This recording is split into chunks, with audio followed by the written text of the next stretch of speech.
Well, among the many state lawmakers who will be leaving Albany come January is my next guest. Dede Scozzafava was actually thrust onto the national stage less than 2 years ago when her bid for Congress as the Republican candidate in the 23rd Congressional District was derailed by the Tea Party movement. And then she chose to endorse the Democrat in the race. And this past April, she decided not to seek another term in the Assembly. She is joining us in the studio tonight. Assemblywoman, thank you very much for joining us. Thank you. Great to be here. You are here cleaning out your office. I am. Cleaned out, turned in my keys this afternoon. And you were elected in 1998. 1998. Right? My term began in 1999. I've served 6 terms. Well, first of all, you seem remarkably composed to me. I feel like I would be a mess, but apparently... No, you have to go back to the congressional race, and I ran for Congress for a reason. I mean, I wanted new challenges to do something different, and then I had 1 year remaining in the Assembly, and my desire to do something different hasn't changed. It might be something similar, but I no longer wanted to serve in the minority in the State Assembly. It's been a wonderful experience. I've enjoyed it very much, but it was time to move on. How has it changed in a decade, the real difference? You know, you talk about, you hear people talk about it's much more partisan now, it's much nastier now, you don't have the collegiality. I mean, do you see that? I don't agree. You don't? I have great friends on both sides of the aisle, and I believe there's been an increase in collegiality. I mean, we had a group of women from both sides of the aisle. We'd go out for dinner. We had a great time. Bills got circulated, and many people signed on to the bills. You were asked to be included on majority member bills.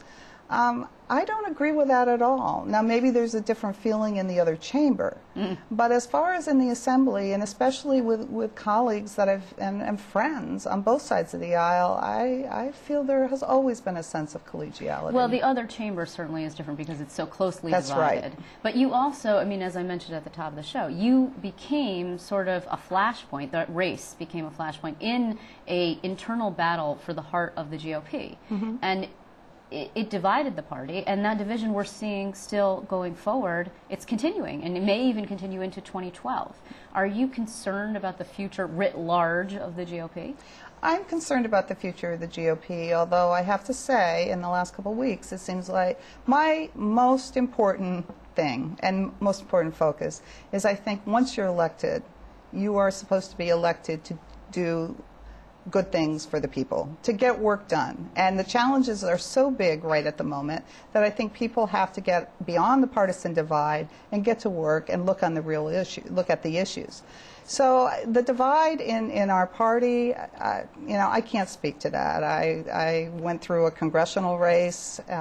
It was very difficult, but I made the decision that I thought that I needed to make at the end of the decision, at the end of the race, for the people that I represent. And that's where I think my focus has been, and you know, it's hard to talk about the future of the Republican Party, and I don't even want to guess what the future will be. I think the important thing is here in Albany that every elected official goes into office in January ready to face some very important challenges with the backdrop that the opportunities are there as well if they really work hard and don't point fingers at one another and just see the rewards of turning this state around, because I think the rewards are there. I so much believe that they're there. And you do believe that you crossed party lines. You actually did it twice. You did it first to endorse Bill Owens. I have done it for a long time.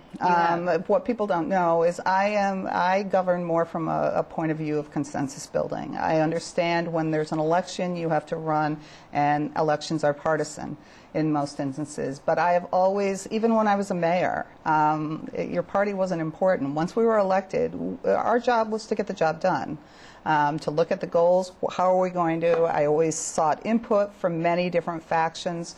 It's just a style I have, so it's not like I changed. What changed was maybe the level of politics that I was looking for required much more of a ideological, I guess, purity than what I possess. Well, at this moment in time, I mean, yes. And certainly Andrew Cuomo, who you also cross party lines to endorse, yes. would say that actually he likes to put himself forward as post-partisan, and he, I would think, probably pretty much espouses the same ideology that you're talking about right here, which is I'm not governing for Republicans, I'm not governing for Democrats, I'm not governing for independents or conservatives. I want everybody to vote for me, and that's what I hope. And it sounds a lot like what you just said. Right, because the problems, it's not just Republicans that are looking at their tax bills and saying, how are we going to pay our property taxes?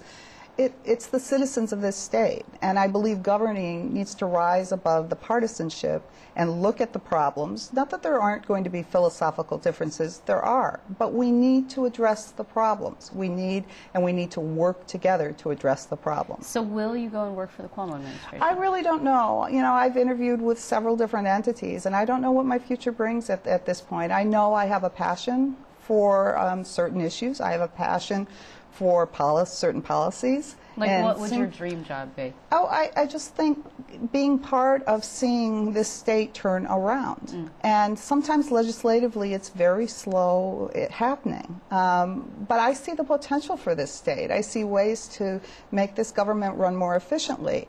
I see ways to lessen the burden and regulations on small businesses. And I think all of those can be useful tools to some entity. I just have to find the right entity, the entity that I believe in and that I can do good things for. Did you ever think about endorsing Carl Palladino in a serious way? No. Because he was too controversial, or you didn't think you could lead, or all of the above? Well, I think the most important thing, it comes down to timing. I think the most important thing at this point is that we have leadership that can take this state in the right direction. I think that is critically important. And I believe we have the leadership that will take this state in the right direction, and it's not going to be easy. But I think leadership is critically important, and to endorse a candidate just along the lines of party lines to be doing the right thing politically or for your party isn't right. We need someone that can lead this state, that can help this state recover, and I believe that I endorse the right candidate, and I believe he will do that. Regardless of whether or not you work for him, or don't work for him? It doesn't matter. I have believed in his candidacy. I believed in his policies as Attorney General, whether it be the consolidation bill, whether it be the Project Sunlight bill, opening up government, making it more transparency, going after ethics violations. Those are all issues that I believe in as well, and I advocate for as well. So it's easy for me to believe that he's going to bring the next level of leadership and the type of leadership, both in style and substance, that's necessary for this state. But you're going to stay a Republican. I plan on staying a Republican. I still feel I am a fiscal conservative. I believe in gay rights. I believe that all people should be treated equal, but I think that's a conservative issue. I also believe in women's rights, and I think of that as a conservative issue because it's the preservation of individual rights. Almost libertarian, actually. The individual making choices about their his or her own future. Well, Assemblywoman, we are going to miss you in Albany. You have been kind enough to be with us on a couple of occasions now, and I don't think we will lose sight of you either. So, well, thank you. It's always a pleasure to be with you, Liz. Thank you so much.